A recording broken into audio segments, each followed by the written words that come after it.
Общее количество аварий, число погибших и раненых на дорогах Коми снижается.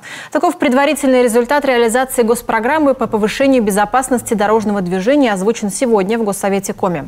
Однако октябрь стал антилидером по числу жертв ДТП.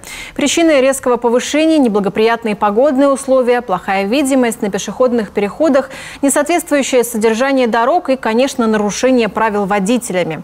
В первую очередь необходимо обращать внимание на места концентрации аварий – это перекрестки и выезды с прилегающих территорий.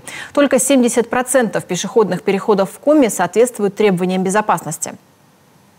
У нас ведь сейчас первоочередная задача стоит об оборудовании пешеходных переходов в районе общеобразовательных учреждений. Я уже сказал, что на республиканском уровне все пешеходные переходы, которые в районе общеобразовательных учреждений, они приведены к нормативному состоянию.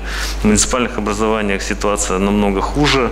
И, соответственно, все будет зависеть, конечно, от наполнения бюджета. То есть мы максимально возможно закладываем, те вопросы с пешеходными переходами.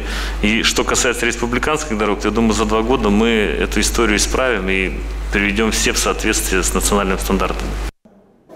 Борьба с пьяными водителями, система «Безопасный город», школьные маршруты, профилактическая работа с детьми. Что еще обсудили? Подробности узнаете завтра в нашей программе.